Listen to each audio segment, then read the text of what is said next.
na ako guys. Nahanap ko na. Matutuwa na naman si Michael nito. Kasi ito yung pinaka-paborito niyang cheese. Ang kalma ng dagat ngayon. So tayo po ay papasok na.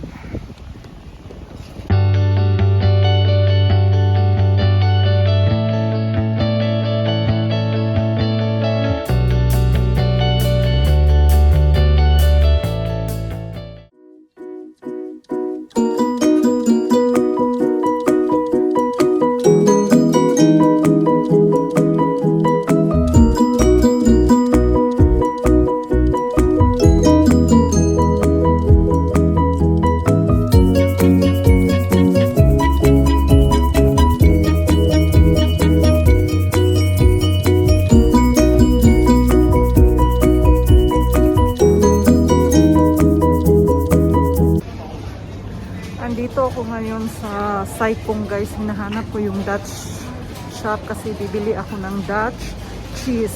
So hahanapin ko pa kasi nakalimutan ko na yung lugar.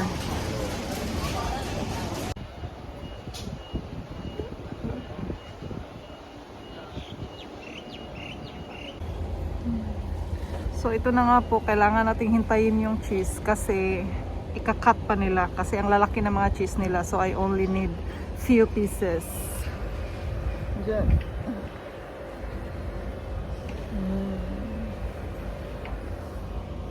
And this is my view while waiting.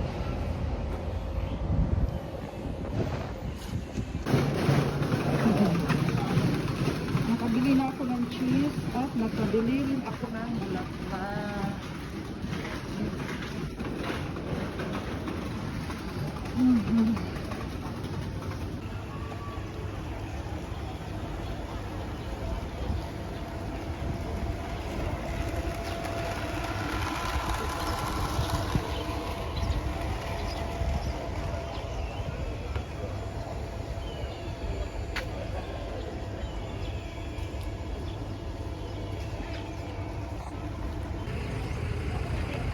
Ang daming tao dito guys kasi namimili sila ng mga isda na directly talaga fresh from the sea kasi mas mura lang dito. Yun. Tingin tayo.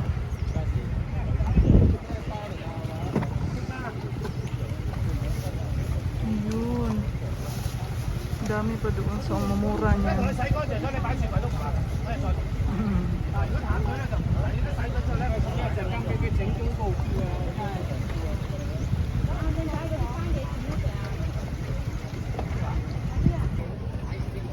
Ang dami din mga dried food.